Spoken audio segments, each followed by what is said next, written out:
Disons-nous les choses. Aujourd'hui, avec un original Big Bonhomme, Monsieur Jeff Taver. Comment vas-tu, mon frère? Ça va, on est là, on est là. Ça va, tout va bien? Ouais, tout va bien, hein, comme d'hab, hein. Chaque fois qu'on se lève le matin, on se dit qu'est-ce qu'on va apporter comme force aujourd'hui, quoi. Je sais que tu es un homme de l'ombre de base, et là, tu passes à la lumière. Je sais que tu n'es pas très à l'aise, mais on De va te ouf. mettre à l'aise aujourd'hui.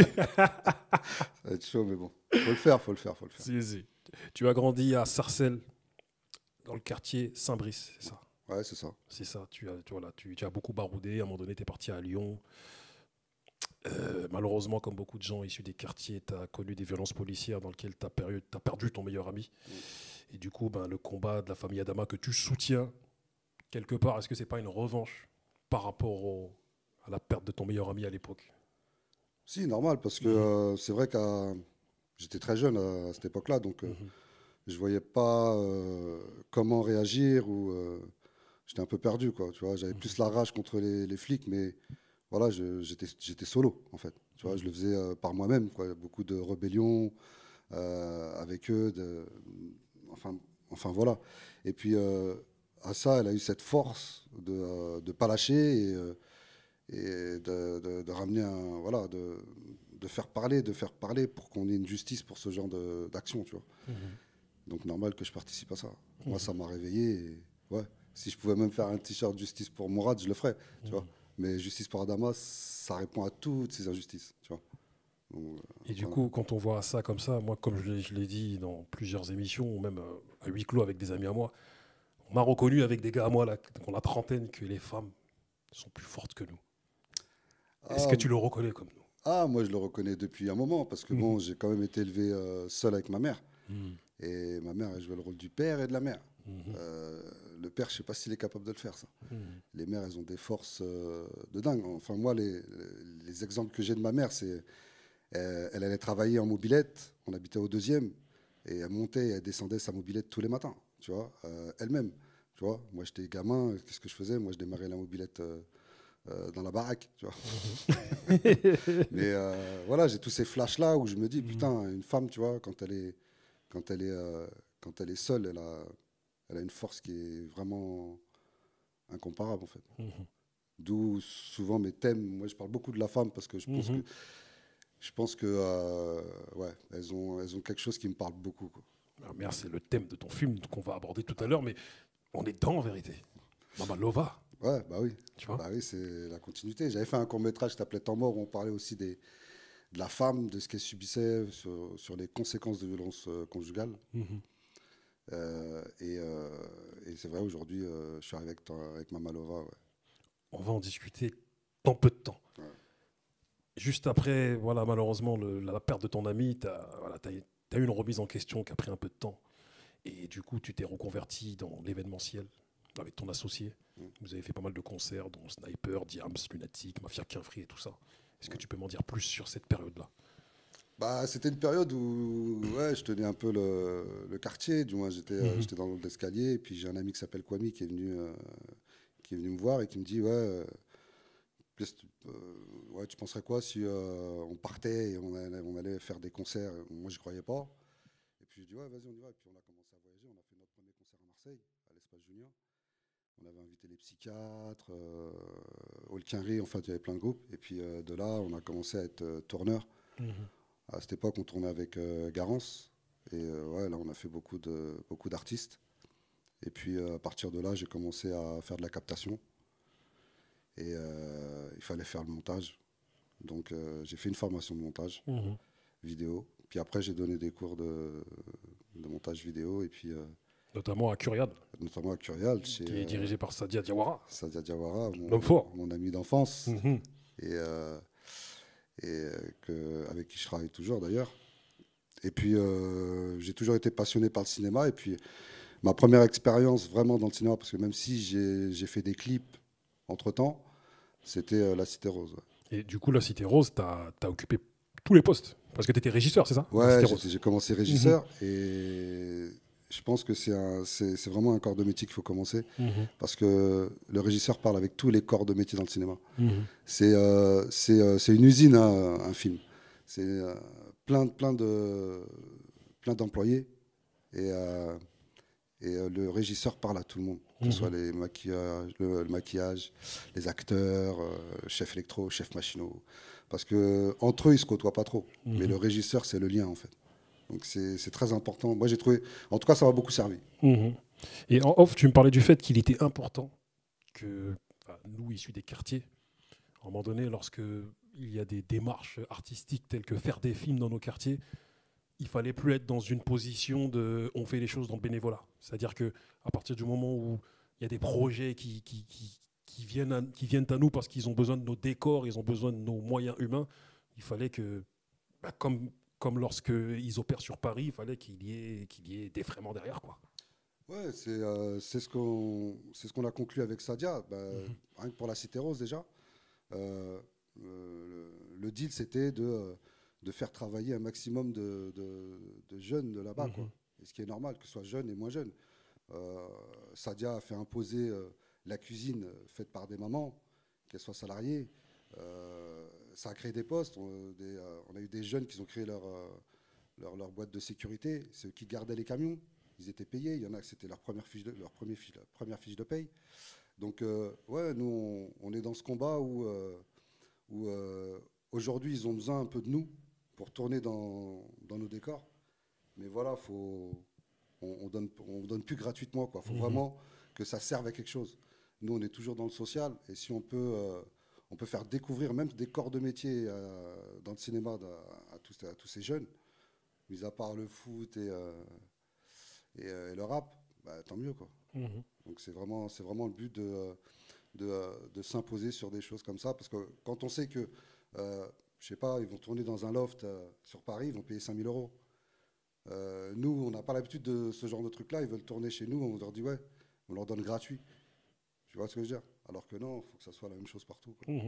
Mais ton discours me rappelle celui de Kizo, que tu connais, ouais. de Grigny, No Job Training. Voilà, on connaît l'homme Oui. fort. Et pareil, il me dit la même chose. Il me dit qu'à un moment donné, voilà, qu'il y a plein d'institutions, d'organismes qui veulent nous approcher. Mais à un moment donné, il y a des fréments derrière aussi, tu vois. Parce qu'on ne va pas toujours être dans le bénévolat, tu vois. Mais c'est surtout ce que ça apporte, quoi. Socialement, nous, ça nous parle beaucoup. Tu vois. Mis à part l'argent qui vient s'interposer, mais socialement, ouais, les jeunes se sentent investis, ils participent au projet. Donc il y a plein de choses comme ça qui fait que nous, c'est ça qui nous intéresse aussi, tu vois. Du coup, à ton actif, tu as en vérité une dizaine de courts-métrages, mais dont 4 validés parce que... Les premiers, tu connais les premiers, ouais, tu es là avec ton 5D, t'as pas les codes techniques, enfin ouais, tu t'apprends. En fait, mon CV, je l'ai fait comme ça. Ouais. Je l'ai fait en prenant ma caméra, mon 5D, et bam bam, je filme. J'ai commencé par les petites caméras là qu'on voit à Carrefour, tu vois. Ah ouais. Et puis après, ouais, voilà, on progresse, et puis ça m'a évité de faire une école. Donc, ouais. Et généralement, de toute manière, toi, les thèmes dont tu parles, c'est les histoires que tu as vues, fait que les histoires que même des amis à toi ont traversées. T'aimes faire des films parlants où il y a matière à débat et à réfléchir. Le but, c'est, en fait, le but, c'est passer des messages et en même temps faire réfléchir. Même si demain je devais écrire une comédie, il faut que la comédie elle fasse réfléchir. Parce que on sait que le cinéma, c'est pour passer un bon moment, pour un peu s'évader.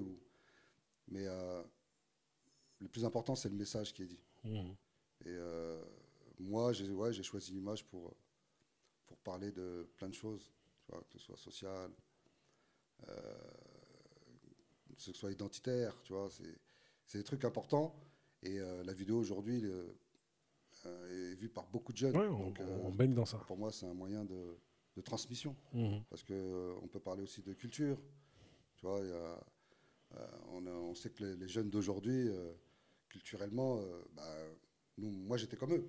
Aujourd'hui, j'ai mûri, j'ai grandi, j'apprends. Si on peut leur donner, si on peut leur transmettre ce qu'on sait aujourd'hui tout de suite, ça leur évitera d'apprendre ça dans 20 ans. Exactement. Et faire le même parcours que nous, tu vois. Donc c'est l'idée, ouais. Il y a peu, tu as eu un flashback. Tu t'es souvenu que ton premier job, c'était livreur de bobines au cinéma. Donc tu t'es dit, mais c'est un signe avant-coureur carrément, tu vois. Ouais, je parlais avec un ami et on parlait de mon parcours. Et en fin de compte, dans mon parcours, je me suis rendu compte que mon premier job, c'était livreur de bobines de cinéma. Et c'est vrai que je me voyais pas plus tard voilà, réaliser, quoi. Et, euh, et ça m'a fait, ouais, ça m'a fait réfléchir et je me dis, bon, c'est peut-être le destin. Oui, bah, Voilà. quand on sait que quand tu étais petit, nous-mêmes, on a galéré dans les cités, tu vois. On allait souvent au cinéma en équipe. Mais toi, carrément, tu galérais, tu te disais, les gars, vas-y, on galère trop. J'y vais tout seul au cinéma. Ouais, bah, c'était à l'époque, il y avait le cinéma au Flanade à Sarcelles. Mhm. Et c'est vrai qu'à chaque fois, dès que je voyais il y avait un temps ou rien à faire, parce que bon, c'est vrai que l'école c'était compliqué, bah, j'allais au cinéma tout seul. Et je regardais mes films et après je revenais. Et des fois, j'arrivais à emmener un ou deux potes. Et des fois, ouais, non, laisse tomber. Donc j'y allais tout seul, ouais. Toujours cinéphile, ouais. Et du coup toi, voilà, l'un de tes objectifs, vraiment, c'est la transmission aux jeunes de cette passion, la découverte des autres corps de métier, comme tu disais tout à l'heure. Et notamment, comme tu disais tout à l'heure aussi, les techniciens sont un maillon essentiel Bien sûr. qu'il faut vraiment mettre en lumière en vérité, parce qu'un film ne se fait pas sans eux. Bah, en fait, comme je te disais, un film, c'est une usine. Ça part de l'écriture jusqu'à la fin de post-prod, quoi. Et à l'intérieur de tout ça, à chaque fois, ton film il prend un level. Mais sur les tournages, il y a les techniciens. Il y a peut-être, bon, ça dépend après le budget, mais tu vas être 50, tu vois, 50 techniciens sur un tournage. Et c'est des corps de métier dont on parle jamais.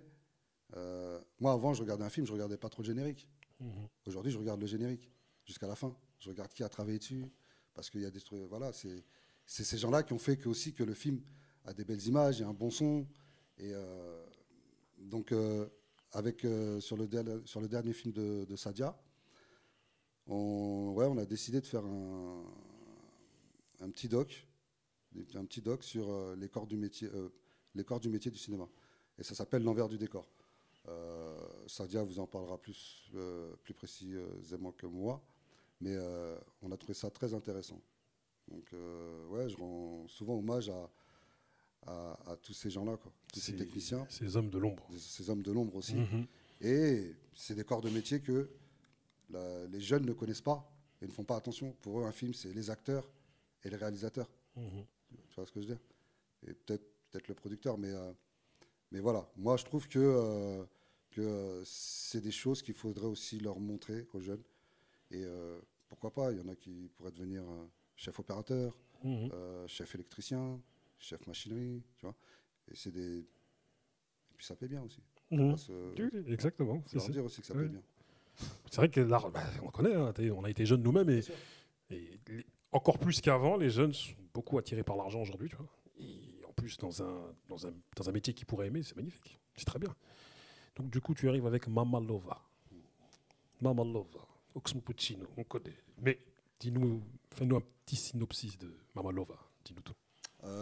Alors Mamalova, c'est l'histoire d'une mère qui a perdu son fils lors d'une risque et voilà, qui a du mal à faire le deuil et donc elle essaye de trouver des solutions pour préserver sa famille. Mhm. Mais seule, c'est pas simple. Et puis face à un caïd entre guillemets voilà, qui voudra lui mettre des bâtons sur les roues, essaiera de lui mettre de la pression, quoi. Mhm.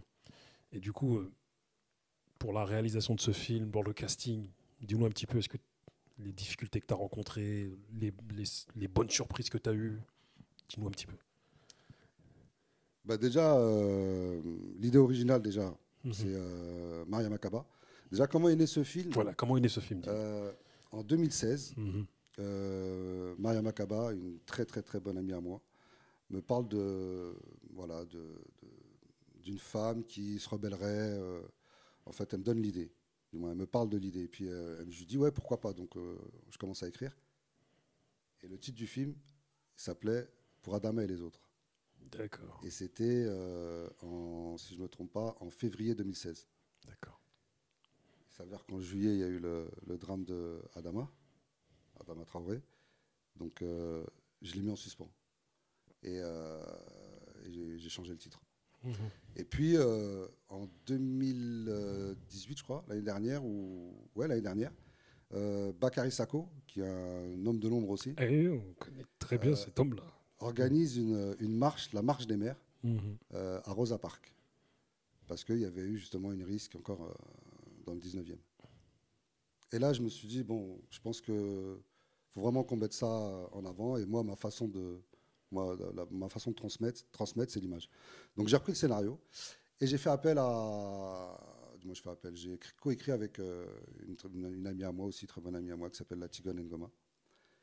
Et puis j'ai mon assos Ciné Dream Team avec Papis, Brother et Maïdine qui eux m'ont poussé pour pouvoir le Mhm. réaliser assez rapidement. Et puis ensuite, Almami aussi, parce que Almami, qui est un grand militant aussi, Mhm. Kanouté, Le Mécanouté, ouais. on a donc tourné à Fresnes, Mhm. et une ville qui nous a beaucoup, beaucoup, beaucoup aidé. Donc elle nous a aidé pas mal pour les locaux, pour plein de choses. Mhm. Mais des difficultés, j'en ai pas trop eu. Mhm. En ce qui concerne le casting, moi je Comment? voulais une femme noire. Ok. Donc ça, c'était sûr. Et donc j'ai fait appel à Aïssa Mega, que je côtoie très bien. Et je lui dis, bon, Aïssa, je sais que tu es en tournage et il me faut une femme noire. Elle venait de sortir son film Noir n'est pas mon métier. Et elle me propose Matagama, que je connaissais vaguement. Mhm. Première rencontre avec Matagama, ça a matché tout de suite. Nickel. Extraordinaire. Mhm. Euh, je me disais même, comment se fait-il quoi, voilà, qu'on ne la met pas à l'écran. Question que je me pose, mais après que je me dis, ah ouais, c'est vrai. Je vais pas plus loin, mais tu vas comprendre. Tu vois ce que Oui, je veux oui, dire. oui. Mhm. Mais très, très, très, très bonne actrice. Mhm. Et puis, en ce qui concerne le casting, il y avait une jeune fille qui s'appelle Ryan Nour, Mhm. qui m'avait contacté il y a un an. Et j'aime la détermination des jeunes qui me contactent et qui veulent faire les choses. Mhm. Donc, on est toujours là à soutenir. Donc, je lui ai dit, est-ce que ça t'intéresse d'avoir un rôle dans le... Et elle m'a dit, ah oui, c'est ce que je veux. Donc, je l'ai prise et puis elle m'a présenté Daniel, qui est un jeune que je ne connaissais pas, qui est très timide. Mhm. Et pourtant, ce jeune, il a plus de 250 000 followers sur Instagram. Ok, d'accord. Tu vois, Mhm. pour te dire que nous, on n'arrive pas à suivre, mais, Mhm. qui est très bon. Et voilà, de là, voilà, j'ai fait mon casting et puis, très fier d'eux. Ouais, très fier d'eux. Je devais venir avec ma petite caméra. Oui, Ouais, on se dit les choses. c'est Hein. vrai, c'est vrai. Je devais Ouais, venir. je t'ai attendu, je t'ai attendu. Voilà, t'es là. Je suis pas venu. J'ai regretté. J'ai fait non, mon cœur est triste. Mais nous serons là pour la prochaine, tranquillement. Et on est là aujourd'hui Ah, bien aussi, sûr. tu vois. Et du coup, bah, tout à l'heure, on a soulevé un petit thème, mais on va aller dans le fond des choses, tu vois. Disons-nous les choses. C'est quoi le problème du cinéma français avec les minorités aujourd'hui, notamment les Noirs, les Maghrébins, et les Noirs, notamment. Qu'est-ce qui se passe? Bah, qu'est-ce qui se passe? Ben, comme toujours, hein, je pense que bah, on n'est pas à l'image, on n'est pas à l'écran. Mhm. Ça fait très longtemps, hein. Et aujourd'hui, si on ne le fait pas nous-mêmes, on sait que c'est pas eux qui le font pour nous. Donc, ouais, moi j'ai choisi de faire une affiche où on voit une femme noire. Parce que tu as pris un risque en vérité. Enfin, quand je dis un risque, c'est-à-dire pour le cinéma français qui n'est pas encore habitué à, tu as pris un risque. Pas pour nous, Ouais, mais. ouais, moi après, Mhm. moi je vais au-delà de tout ça. Moi, c'est même pas un risque. Moi, voilà, c'est ce que je veux et je le fais. Mhm. Que Mhm. ça te plaise ou non, c'est pas mon problème. Mhm. Moi, je vois les choses par rapport à ce que je vis, par rapport à ce que je vois autour de moi. J'ai grandi dans des quartiers populaires. C'est comme ça que je vois la chose. Mhm. Non, mais Moi, mon cinéma, c'est ça. en même temps, je dis que tu as pris un risque, mais pas tant que ça, parce que aujourd'hui, on arrive à des. Comment dire? Il y a des films qui sortent. Qu'est-ce qu'on a fait au bon Dieu? Qu'est-ce qu'on a encore fait au bon Dieu? Après, ça reste des comédies. Ouais. Tu vois, on est dans d'autres registres. Mais est-ce que tu sens une espèce d'évolution, même ne serait-ce que petite évolution dans la représentativité, dans la représentation au niveau des films Au niveau du cinéma français, par rapport aux minorités, est-ce que tu sens quelque chose? Bon, je vais pas te mentir, Mhm. je la sens sans la sentir. Mhm. Tu sais, ils essayent, mais sans prendre de risques. Mhm. Est-ce que tu vois un noir premier rôle encore aujourd'hui au cinéma, si c'est pas Omar Sy, C'est clair. tu Mais vois? j'allais en venir, parce que j'en parlais récemment avec Aïssa Maïga, qu'on a interviewé. Je lui disais, ben, dans les femmes noires qui sont actrices aujourd'hui, ben, dans celles les plus visibles, c'est toi. C'est ça. Ouais. Le seul acteur dans le plus visible, Omar Sy. Est-ce que toi, tu sens qu'il y a d'autres acteurs qui vont se rajouter avec le temps?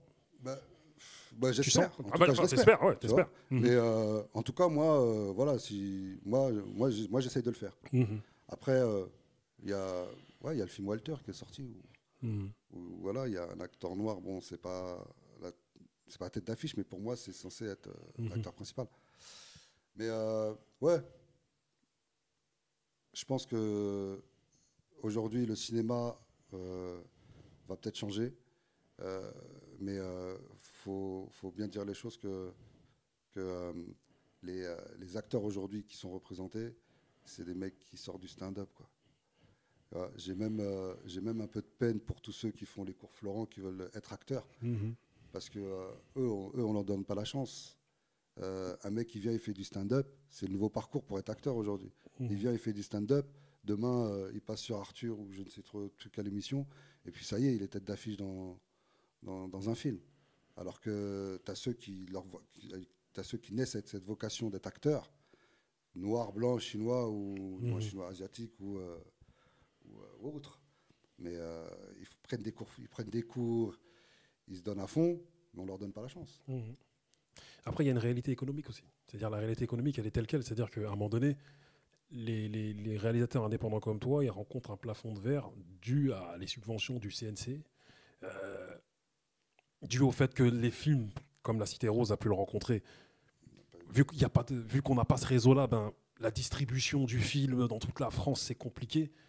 Mais est-ce que tu ne te dis pas que, comme l'a fait Kerry James avec Netflix, est-ce qu'il ne faut pas aller dans cette direction-là aujourd'hui? Aller voir les Américains carrément, parce qu'en France, c'est compliqué. Ouais, moi je pars du principe où moi je tape sur tous les tableaux. Mhm. C'est-à-dire que même si c'est difficile en France, je vais Mhm. continuer. Après, aller voir Netflix, bien sûr aussi, j'irai. Mhm. Aller outre-Atlantique ou aller même du côté de l'Afrique. Hein, parce que le cinéma se développe aussi là-bas. Mhm. Beaucoup. Euh, Moi, je tape sur tous les tableaux. Euh, je sais que c'est difficile en France, mais je lâche pas l'affaire. Euh, Moi, par exemple, le CNC, j'ai envoyé des dossiers, peut-être, je sais pas, 5, 6, 7, ouais, une dizaine de dossiers. Je leur écris plus. Je fais, tu vois. Mhm. Et puis, voilà, je continue. Tant que j'ai la force, je le fais, et on me donne de la force aussi. Parce que je ne le fais pas tout seul. Cette Mhm. force aussi, on l'a avec nos assos, avec les militants, avec toi. Tu vois, donc, moi, je continue. Mhm. Je continue, et puis euh, le but, c'est que ça parle. Même si c'est, sur, je sais pas, sur une population, j'ai 2% à qui ça peut parler et que ça peut recadrer et que ça peut changer leur vision des choses. Ouais, je serais content. Tu parlais des associations. Quel regard tu portes sur tout ce réseau-là? Parce que tu as cité des noms importants tout à l'heure. Tu as parlé de Almami Kanouté, Bakary Sako, Sadia Diawara. Moi, je rajouterais Fix. On a parlé de Bien sûr, Kizo. bien sûr, On peut parler de Houssine, de bien sûr. Bibliothèse avec Turkan. On peut parler d'Epsilon, Bien sûr. les inarrêtables. On peut en citer encore plein d'autres. Quel regard tu portes sur ce mouvement, ce milieu associatif qui, on va dire, depuis 5-10 ans, voilà, est en pleine émulation, en pleine ébullition et carrément génère plein de projets, notamment des projets artistiques et des projets même à caractère social. Bah, moi, c'est un gros big up. Hein. Mmh. C'est des assos que tu connais, on suit tout le temps. Mmh. Hein, parce que c'est des assos qui ne sont pas là à demander des subventions. Mmh. On fait les choses par nous-mêmes. Hein, on n'attend plus, en fait. Si on pouvait labelliser tous ces assos, Mmh. ça serait encore mieux. Tu Mmh. vois. Mais ouais, voilà, moi c'est le travail de fond, hein, qui est le plus important. Pour qu'elle soit mise en lumière, pourquoi pas, tu vois. C'est le but aussi. Mais Mais voilà, le travail de fond, il m'importe beaucoup. Mhm. Et toi-même, tu sais qu'on se connaît tous dans ce réseau-là, quoi. Mhm. Tu vois, c'est un truc voilà, on sait à qui on parle quand on parle à des mecs comme Fix, à des mecs comme Sadia, à des Avec mecs comme Samir Elias Samir aussi, Elias. Vince, tout ça, là. Tous les Et déterres, voilà. là. Mhm. Et même, voilà, c'est des gens, voilà, que, qui nous permettent de garder le cap aussi. Mhm. Tu vois. Si moi, demain, je fais un petit truc, tu vas me mettre une petite tape dans le dos, frérot, Mhm. c'est quoi? Ah ouais, tu vois. C'est jamais, hein. Mais c'est vrai que leur intégrité est troublante. Ouais. Parce que. T'as vu, j'ai dit troublant. T'as vu, c'est genre, parce que c'est troublant comment t'es. Parce qu'on vit dans une époque où. T'as vu, on côtoie de loin des mecs sans valeur, sans principe, que l'argent. Et là, tu côtoies des gens avec des discours de chevaliers de la table ronde, tu vois, et qui pour certains, voilà, la manière dont nos discours relèvent d'une époque féodale, tu vois. Je te jure. Mais on a besoin de ces gens-là. Grave, Tu vois, grave. on a besoin de ces gens-là et le parcours aussi. Parce que, voilà, on a tous des cicatrices, frère. Des vraies cicatrices. Tu connais. On est arrivé là aujourd'hui, on a des vraies cicatrices. Exactement. Donc, ouais, non, on a besoin d'eux, on a besoin de toutes ces assos, voilà, qui ne sont pas là pour gratter, tu vois, qui sont là avec le cœur et qui sont là pour faire avancer. C'est ce qui m'intéresse et c'est ce qui nous intéresse. Pour finir, quel message t'aurais à transmettre à plein de jeunes ou des moins jeunes qui voudraient, eux, se lancer dans le milieu de l'audiovisuel ou voilà, qui voudraient réaliser des films et pas forcément être acteur, Ouais. tu vois. Ben, moi, le conseil que je leur donnerais déjà, c'est de rien lâcher et surtout de s'appuyer sur des gens qui sont dans ce milieu-là, mais qui viennent de nos quartiers, parce que les autres sont peut-être un peu moins accessibles. De ne pas lâcher les castings et de s'intéresser globalement. Moi, je ne suis pas rentré dedans parce que je le voulais. Moi, je suis rentré dedans parce que ça m'a plu. Et je l'ai découvert, parce que moi, ouais, comme je t'ai dit, j'ai eu un parcours où je me suis un peu perdu. J'ai fait un peu, voilà, je suis passé par plusieurs chemins. Et c'est celui-là qui m'a plu. Donc, aujourd'hui, ceux qui veulent réussir dans le cinéma, ouais, qui s'appuient sur un corps de métier qu'ils voudraient faire, quoi. Parce que le cinéma, c'est pas... Moi, pendant un moment, je me suis un peu dispersé. J'ai fait monteur, scénariste, réalisateur, directeur de prod. Mais en fait, c'est des corps de métier différents. Et un métier, pour bien l'apprendre, il faut se concentrer dessus. Donc maintenant, moi, je délègue. Je suis plus monteur, je suis plus... Tu vois ce que je veux dire, donc, mais surtout, voilà, la force, le courage et pas lâcher, quoi. C'est ce qui fait qu'on est là aujourd'hui, nous. C'est ça. L'homme fort, sur ces mots, je te remercie. Bah, merci à toi, hein, parce que... Ah, t'as parlé, mon frère, hein. T'es chaud, hein. Joe, t'as discuté, tu as parlé, mon frère, tu vois. On a discuté, comme au quartier, on discute. Normal, disons-nous les choses. L'homme fort, je te remercie. Merci à toi, Bouba. Et puis, on continue, hein, de toute façon, là, hein, on est en vidéo, mais nous, dans l'ombre, c'est ce qu'on fait. On se connaît, on se sait. On se connaît, on se sait. Voilà, merci à toi, mon frère. Merci à vous. Allez, ciao. Ciao.